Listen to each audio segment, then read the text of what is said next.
Hi guys, I guess we're going to be on part 15 of my Columbine series now.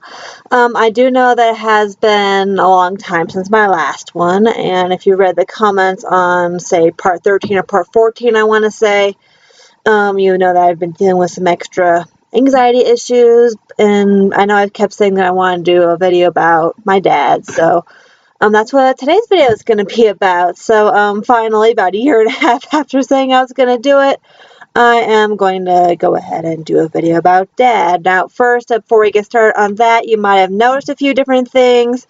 You might have noticed that I probably have a different webcam, which, yeah, I do have a new webcam now. I actually got this laptop in March, and this is actually my first time I've used this new webcam, and I'm really impressed with how clear it is. So I'm hoping I won't get any more complaints about fuzziness or anything like that. So, yeah, there's that.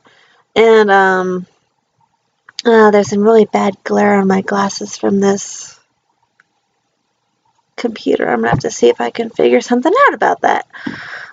Anyway, let's go ahead and get started on doing a video about my dad today. Now, you may recall way back in part 1 that I mentioned some stuff about him getting sick with encephalitis and getting paralyzed, and I'm not going to rehash that, but what I do want to do is I want to just share some memories growing up with him before he got paralyzed, and then I also want to share some stuff about life with him after he got paralyzed. So yeah, we're going to get started a little bit. We're going to rewind a little bit here.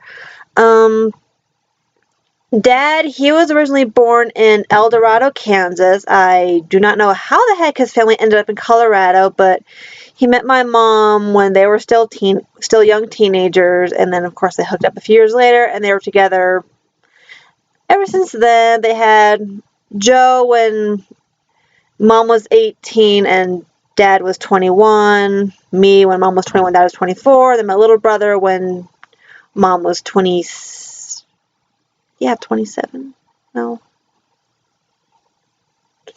24. She had me when she was 21, dad was 24, and then had Josh when she was 24 and he was 27. So it was kind of an every 3 years thing. They kind of sort of planned it that way. Anyway, well, I guess I can't really say mom and dad were together ever since they were teenagers, because they did kind of, well, when after Dad I got his GED, he went ahead and joined the Air Force when he was 18, because what he wanted to do was, well, his big dream was that he wanted to see the world, be an adventurer, that kind of thing. But what happened was, of course, men plan, God laughs, because what happened was he ended up in Clovis, New Mexico, which is not exactly overseas. So I guess he kind of got bored with that, and after he did his required 2 years, he went ahead and got out, and then he and mom had Joe, and they got married when Joe was a year old. And while mom was pregnant with me, dad got a job up in Alaska, on Kodiak Island to be exact. He was going to do some kind of temporary thing where he was going to help drill.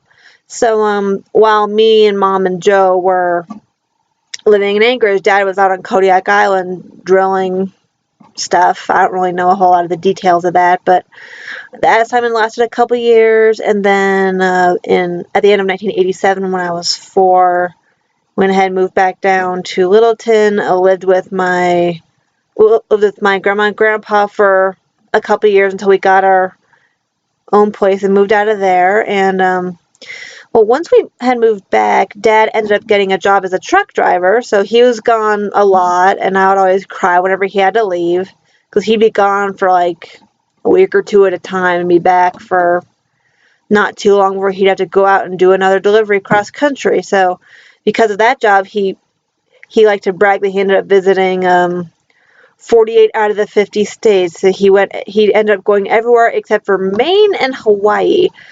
And I remember there was one time that he did take Joe along in one of his excursions, and when he got back, I said that, hey, I wanted to go on one of his trips with him too. So when I was in 2nd grade, when I was 7 years old, Dad agreed and said, okay, I'll go ahead and take you to Indiana. No, not Indiana. Tennessee. He said we'd go ahead and he'd go ahead and take me along with him on a run to Tennessee. But I guess he wasn't really allowed to take anybody with him, because I remember that before we headed out, he told me to hide in the back under a blanket while he was talking with his boss or supervisor or somebody. And he joked that when he came back in, he didn't know if I was still there or not because I was being so darn quiet.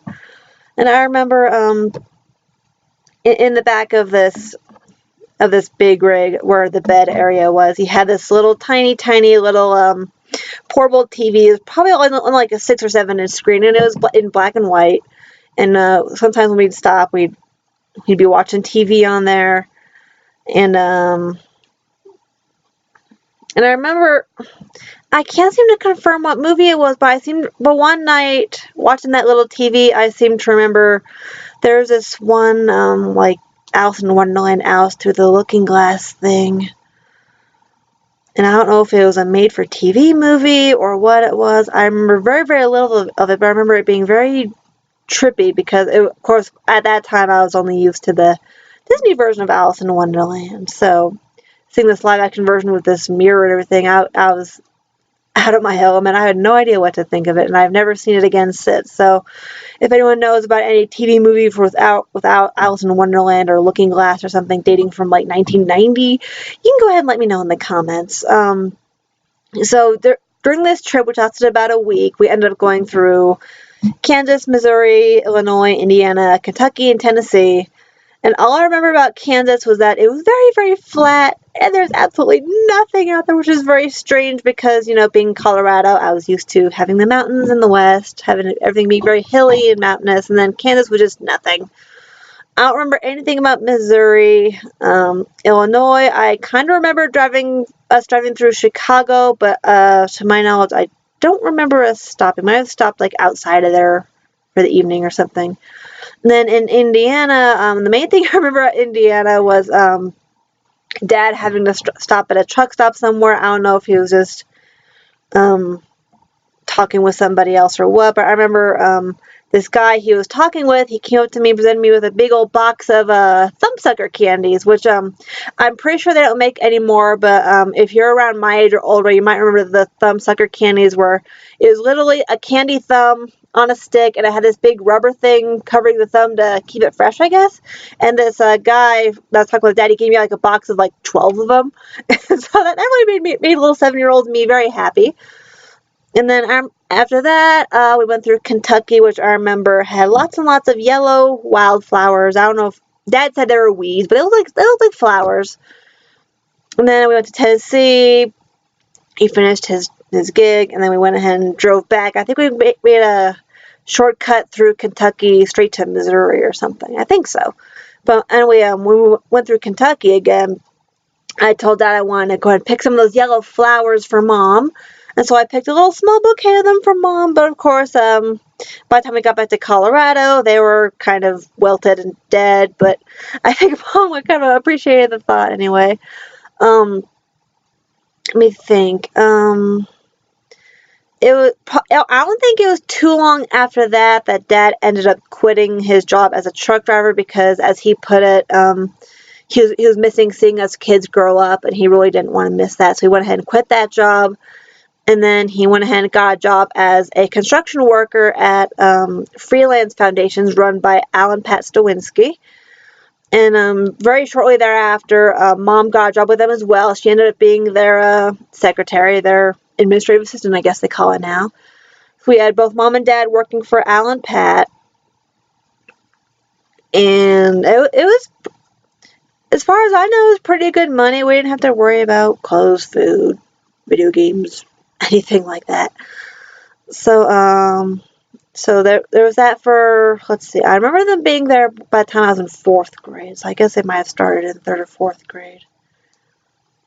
And then about 6 years later, when I was in 10th grade, of course, Dad then got sick and paralyzed, and I did detail all that in part 1, so I don't know if you want to hear all that again, so I'm not going to repeat myself there, but there was one thing I think I might have left out from detailing the story in part 1. It was right around the time when he was transferring to Craig from Porter Hospital, or he was still at Porter, I don't remember, but I remember they went ahead and let Dad come home for Christmas for a day, even though he was still an inpatient. But yeah, that Christmas morning, they went ahead and brought him home in an ambulance, let him stay with us for the day, and then at the end of the day, they took him back to the hospital in the ambulance. But even though it was only for a day, it was still a really special thing that they did. So I'll always appreciate the hospital workers for being willing to bring him home for just a little bit at least. And then he was at Craig through the first week of February, because I think he came home right after Aunt Joni's funeral.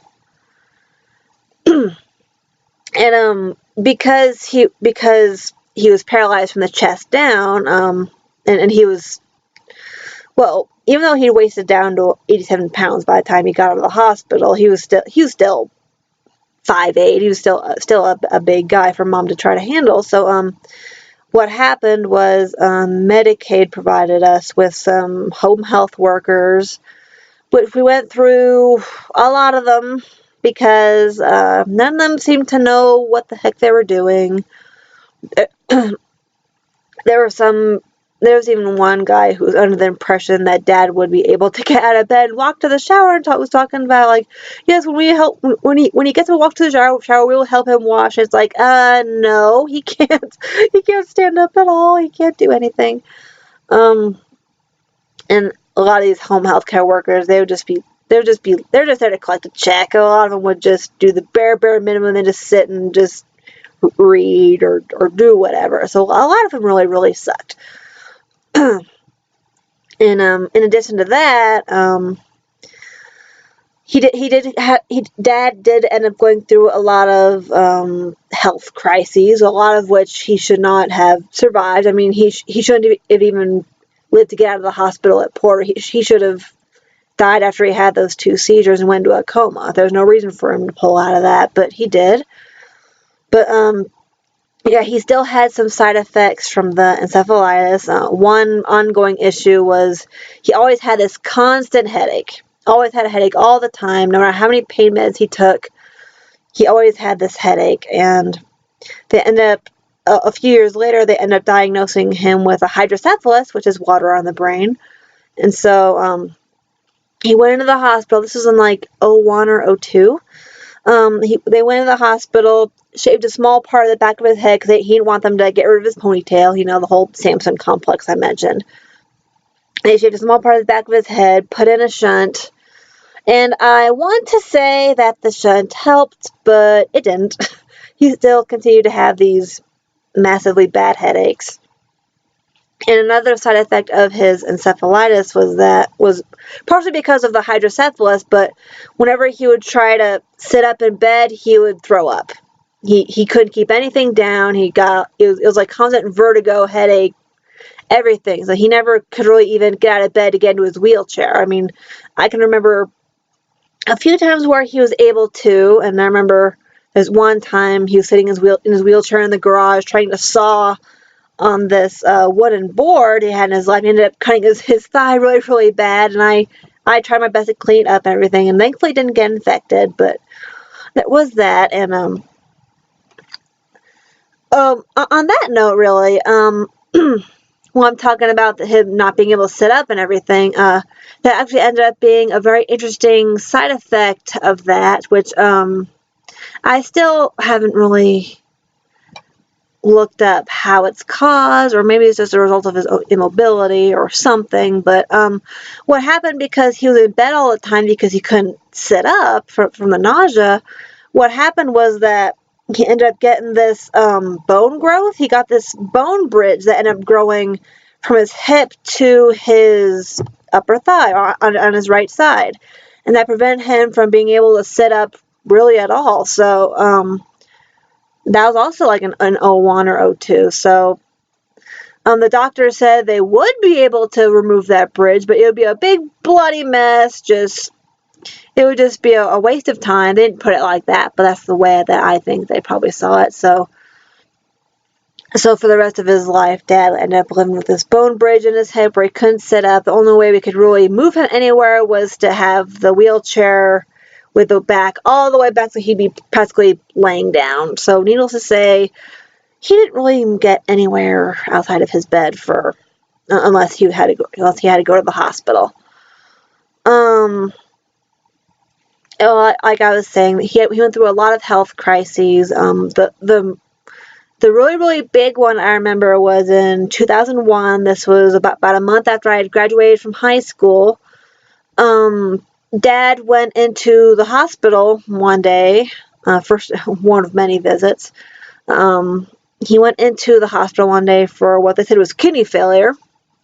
So we're all kind of bracing ourselves, and it turned out that he just needed his catheter changed. So once they gave him a fresh catheter, his kidneys were fine.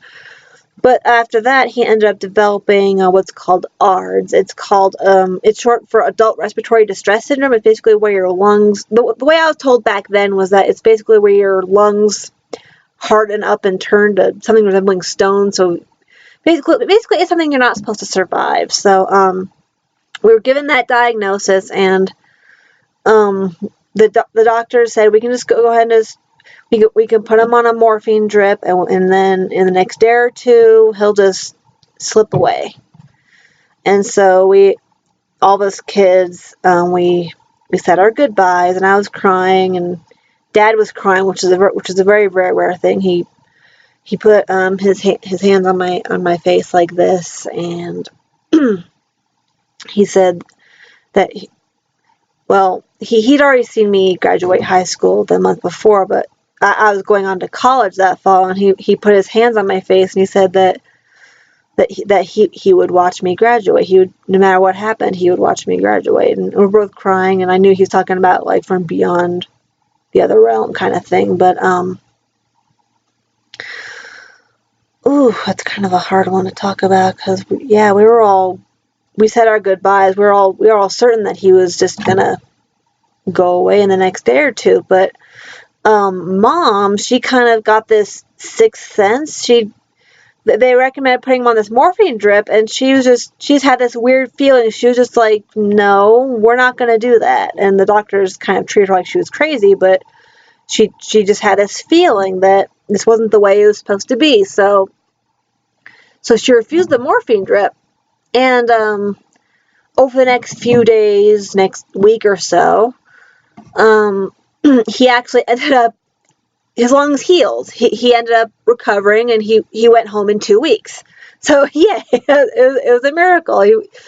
One of many things he was not supposed to survive, but he did. And there's another one a few years later. It was in 03, 04. He was going through this depressed period, and what happened was he threw himself out of bed and broke his leg. He did it for attention, pretty much. But because he was paralyzed, they can't really put a cast on that because it'll create pressure sores. So they basically had to put his leg in an inflatable cast and just try to let it heal that way. And even though he couldn't feel the broken leg, Dad, of course, was still on painkillers for his head and just everything relating to the encephalitis that he'd had. And he normally had he normally had like 2 fentanyl patches, like 2 maximum strength fentanyl patches, and he would take 1 dropper full of liquid morphine, and that'd be enough to knock out an elephant, you would think, but he would still be in pain. So a couple of days after he broke his leg, he wanted me to give him a double dose of this liquid morphine, and I kind of looked at him and I said, "Are you sure that's okay?" And he was just like, "Oh yeah, I've done that before, it's fine." So I'm just like, okay. So I went ahead and I gave him the double dose of morphine. And you can probably guess what happened the next day. The next day, he went into the hospital for an overdose of painkillers, and they had to give him Narcan. And a strange thing that happened as a result of me ODing him was they ended up finding this fat embolus in his leg, from his broken leg. It was about to break off and travel somewhere very, very vital. So they were able to catch that in time. So what I've liked to say ever since that little incident was that yeah, I made my dad OD on pain meds, but it's like, yeah, I almost killed him, and I saved him at the same time. So it's just one of those things you just kind of have to laugh about to keep from crying. And there's another time, I'm pretty sure it was after that one. Pretty sure this was in 2004. There was one time where Dad had his morning coffee in bed, and he choked on his coffee. And Mom got him cleaned up as best she could. But later that afternoon, he was taking a nap, and he didn't wake up from his nap.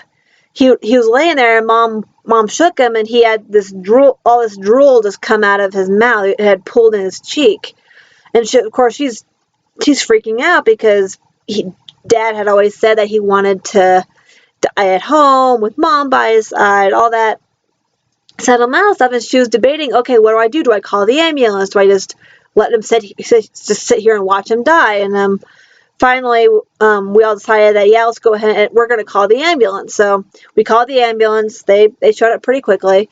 They went into Mom and Dad's bedroom, took his pulse ox, and it was 27.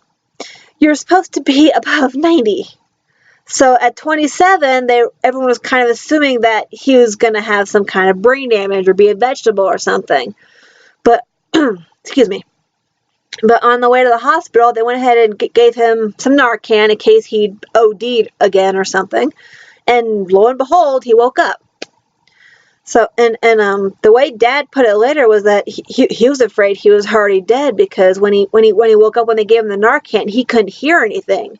He had a very, very hard time hearing, and that lasted for after they got into the ER. He still had a very, very hard time hearing. And so after he woke up, he ended up being in the hospital for, I want to say, 3 or 4 days for aspiration pneumonia from inhaling the coffee from that morning.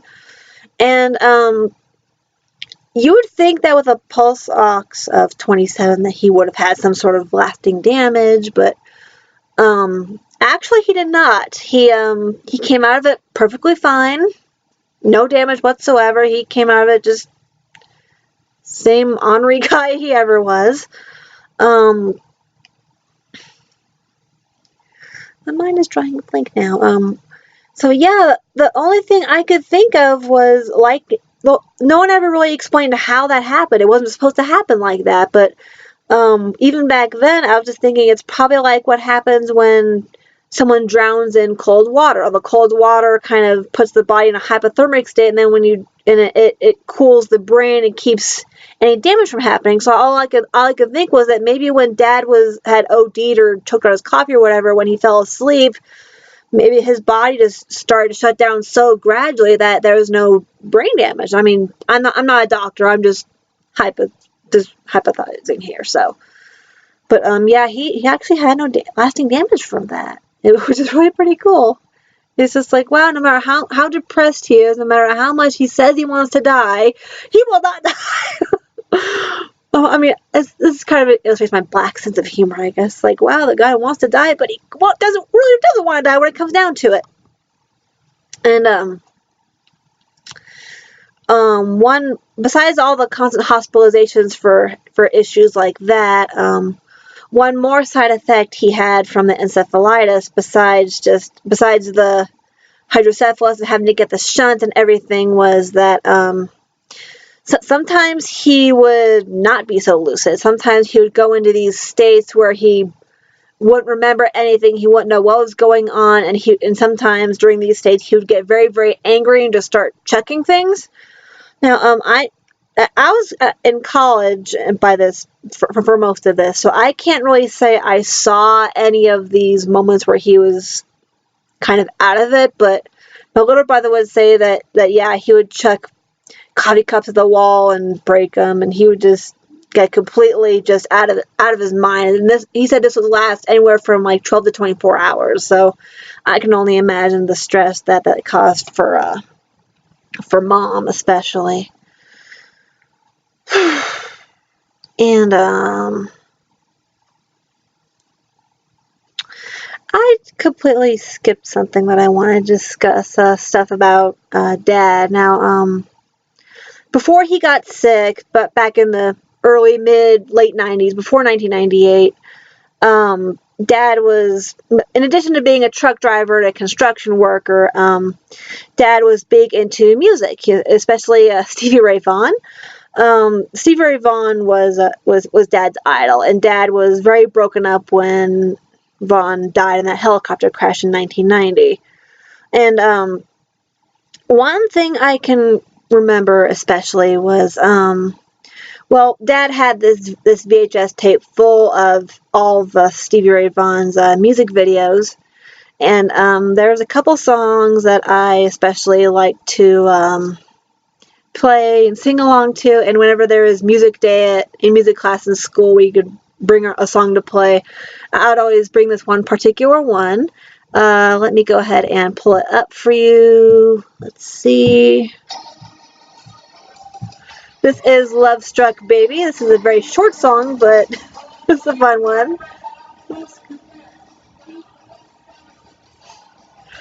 This is a very Dad song to listen to. I mean, all of SRV's songs were pretty cool.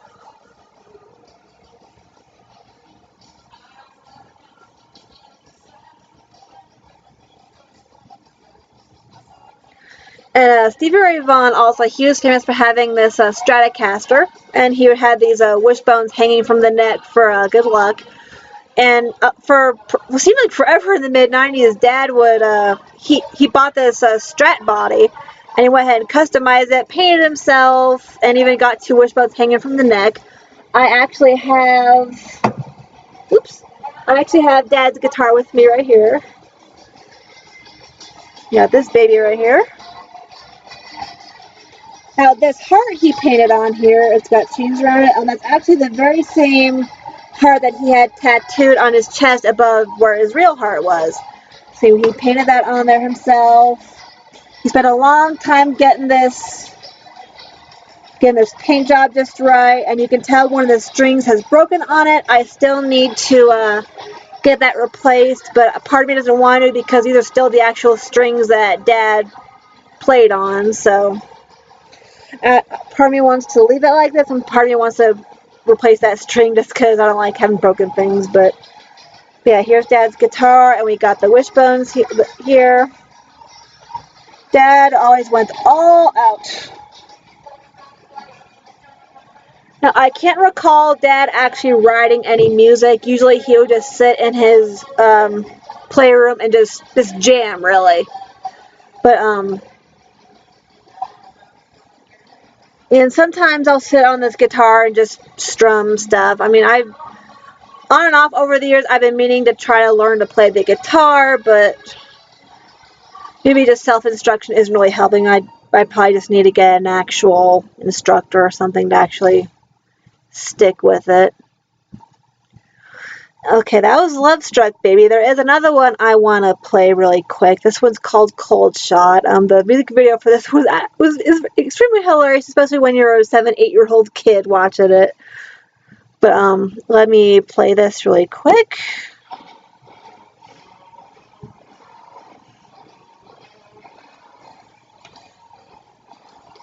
Oh, I want to sing along. Maybe I'll try singing along. Oopsie. Let me...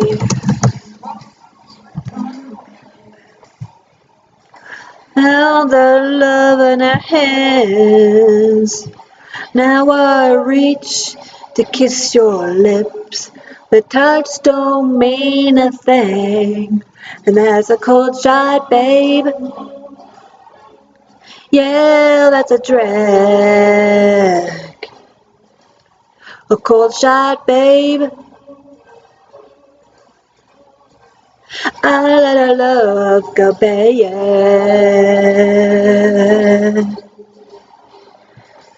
Hard for me to sing like a guy. Remember the way that you loved me.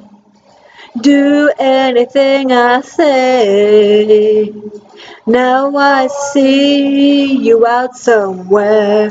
You won't give me the time of day. And that's a cold shot, darling. Yeah, that's a drag. That's a cold shot, babe. We let our love go bad.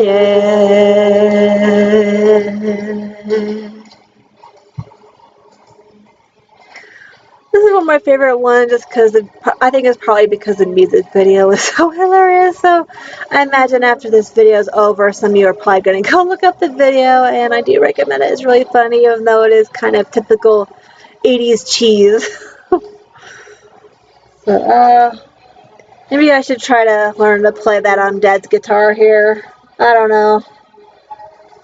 Maybe it would work. Maybe it wouldn't work. I like to think I can do it. Maybe. That's a big maybe. I used to play the trumpet. I used to play the violin. Maybe I could pick up a guitar. I don't know.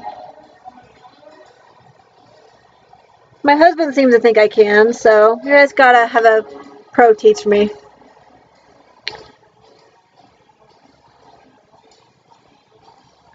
I really meant I was sorry for ever causing you pain. You showed your appreciation by walking out anyway, and that's a cold shot, babe. Yeah, that's a drag. That's a cold shot, babe. We let our love go bad.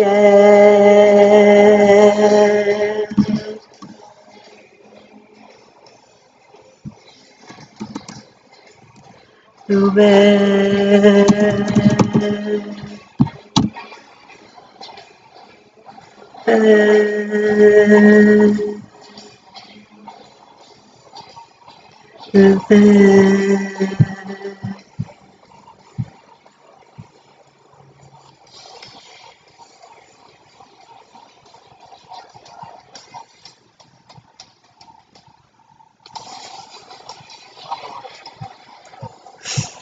I love that one so much. Oh, whoops. Pause that one. I didn't mean that one to start playing yet. So yeah, Dad, he liked, especially Stevie Ray, he liked Eric Clapton, believe it or not, he actually liked Peter, Paul, and Mary. He was a fan of them. He liked Cinderella. He was more of an old school guy by our standards, I guess. And I can remember he had this huge record collection. Lots of I don't want to say 45. They're the big ones. He had lots and lots of records, and I can remember being like 6, 7, 8 years old, and him just playing on a record, swinging me around the living room, dancing with me. And there's this one song especially that we both like to dance to together. So maybe some of you younger people might not know it, but I'm sure some of you who are my age or older will know this one. Let's give that a few seconds. There we go.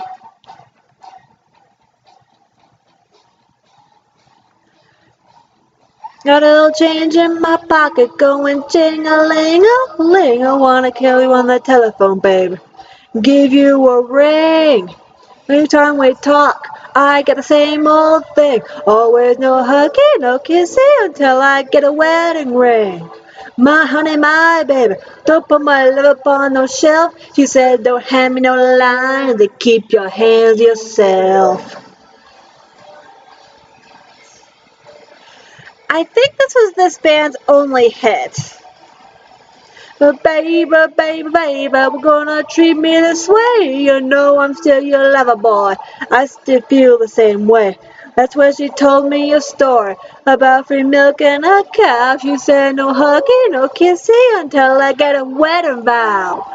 My honey, my baby, don't put my love up on no shelf. She said don't hand me no lines, to keep your hands to yourself. Yeah, this is Georgia Satellites. I'm pretty sure this is their only hit because I really can't recall any other songs by them. Even though Dad had their record, this is the only one he played. I'm 7 years old again, swinging around.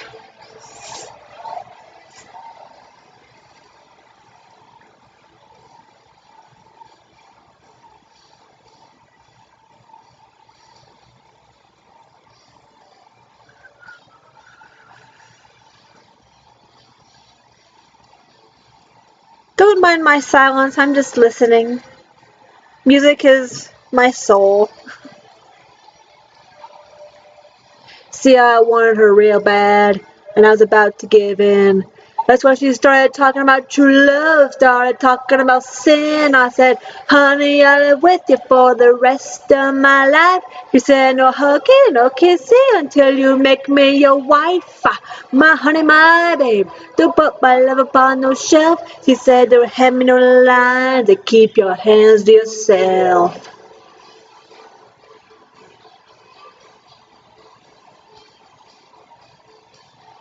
I'm gonna cry for some reason.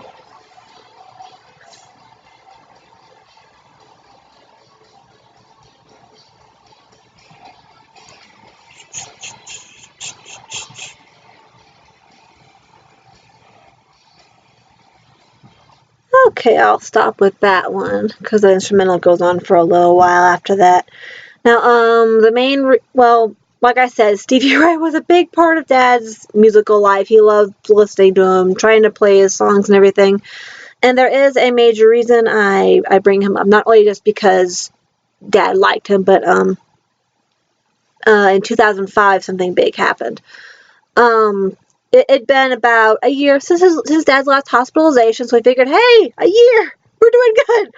No crises, no anything. But then in September '05, I just started at my last semester of college, and Dad went into the hospital again for something that looked pretty minor by comparison compared to his other things he dealt with. They were saying that he had shingles and his liver was screwy.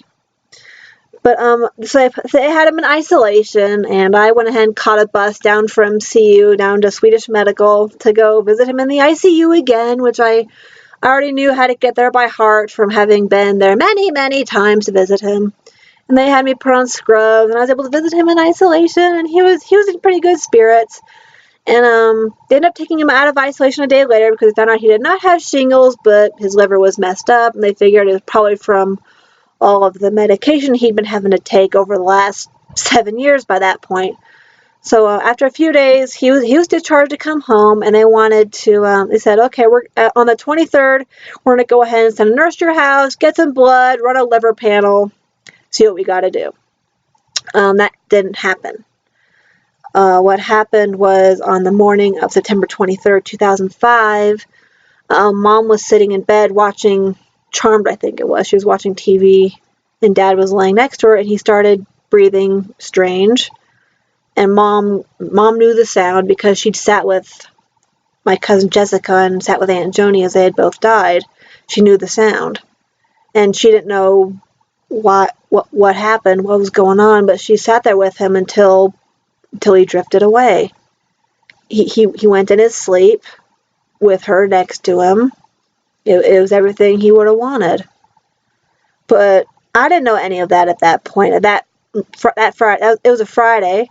That Friday morning, I went to my classes like normal, and after I got out of my classes in the afternoon, I went ahead and sat outside my dorm and waited for Mom to come pick me up, take me home for the weekend, which I tried to like to go home during the weekend if I could. And so I'm sitting there waiting outside, and I see Mom's car pull up, but I see Mom in the passenger seat, and Aunt Karen is driving. And I see Mom crying, and I'm thinking, oh God, what happened? And I got in the car, we started driving home, and Mom told me that your dad died this morning. And I lost it. I was sobbing. It was completely unexpected. I mean, he'd been in the hospital 2 weeks before, but he was fine. He was supposed to be fine. I'm just thinking, what the heck happened? This is so sudden. What happened? Did we miss something? And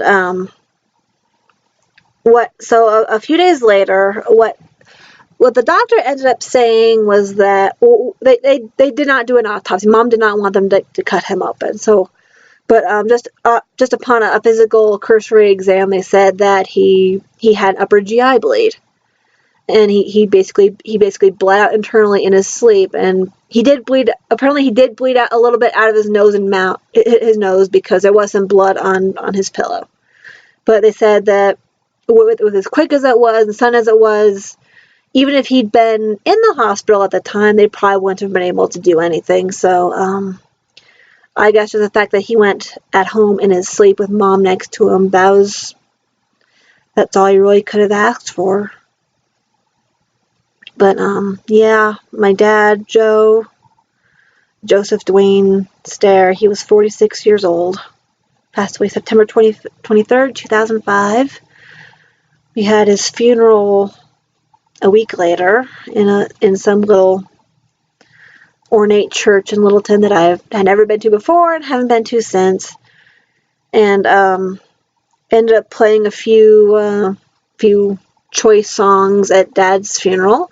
One of them was this song that Stevie Ray Vaughan, that it wasn't released until after he had died. It's called TikTok.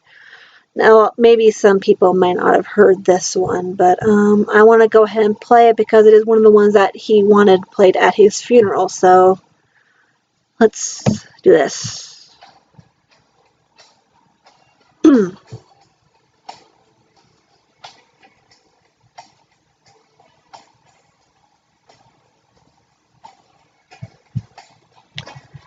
I can remember him playing this in the car on the way to seeing Jessica at the funeral home, too, so there's a lot of mixed memories with this song.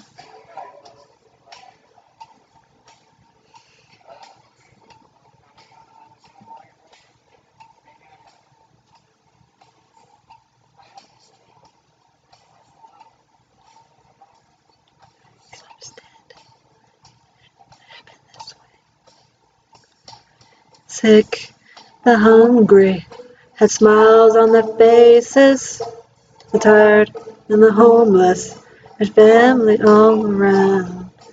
The streets and the cities were all beautiful places, the walls come tumbling down.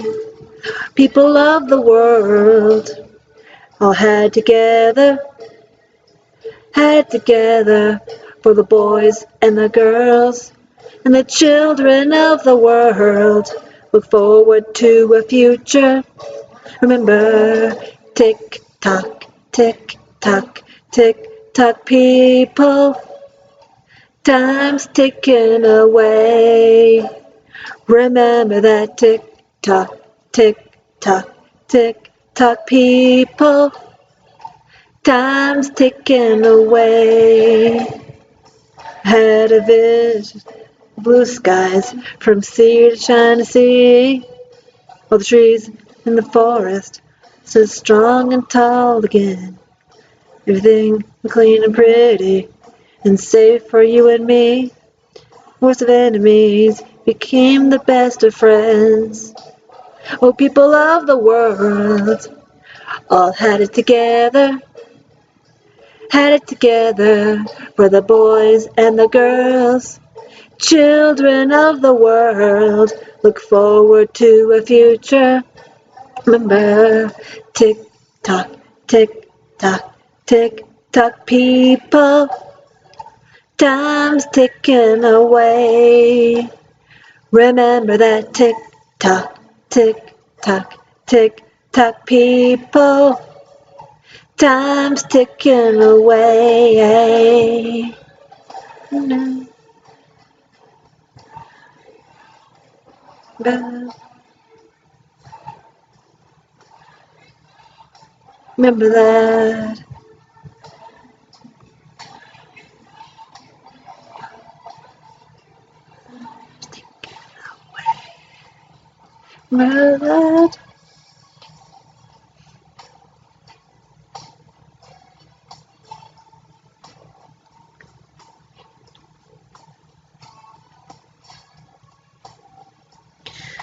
And music was a big part of Dad's life, and I guess he passed that on to me because I use it to cope too. The world all had it together for the boys and the girls, and the children of the world look forward to a future. Remember, tick tock, tick tock, tick tock, people, time's ticking away. Remember that tick tock, tick tock, tick Talk people, time's ticking away. Remember, tick tock, tick tock, tick tock, people, time's ticking away. Remember that tick tock, tick tock, tick tock, people, time's ticking away. Talk, tick tock, people, time's ticking away.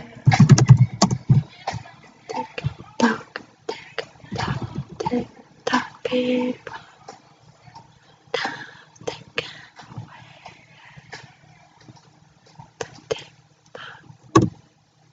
Yeah, so there's TikTok is probably one of the lesser known songs of Stevie Ray. That is one of the songs that Dad requested at his funeral. The big one though that he really pressed my mom about was this song by Norman Greenbaum. Now just saying that name, you probably know the song I'm referring to. Now Dad wasn't really religious at all, but this song he still wanted at his funeral anyway, just because I guess it spoke to him in some way. So we'll give this one a listen here. You'll know it. I'm sure you'll know it. If you two will cooperate.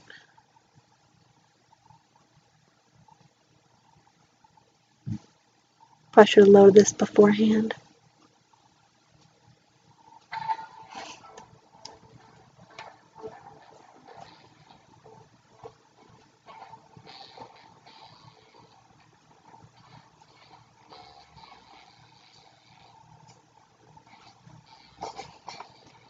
You all know this one.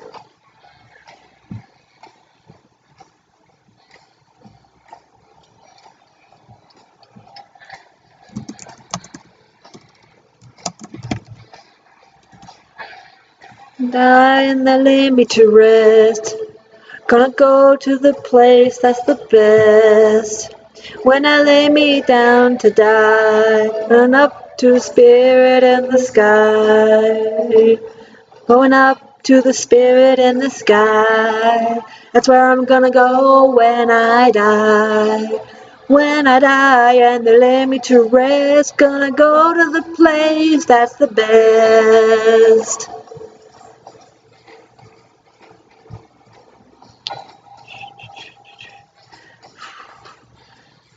It's a happy song, I think. For some reason.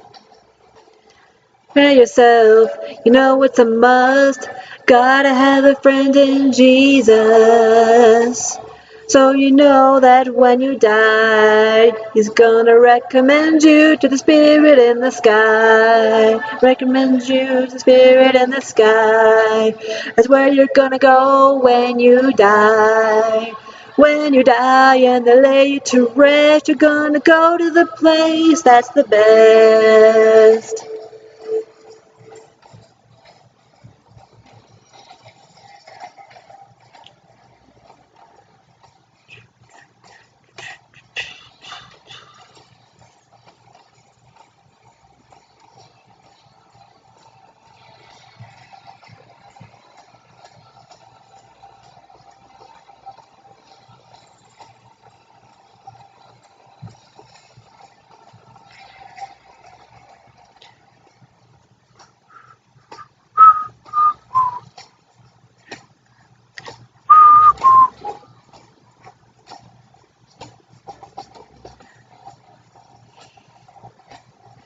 I love that part. Been a sinner, never sinned. I got a friend in Jesus. So you know that when I die, He's gonna set me up with the Spirit in the sky. Oh, set me up with the Spirit in the sky. That's where I'm gonna go when I die. When I die and they lay me to rest, I'm gonna go to the place that's the best. Go to the place that's the best.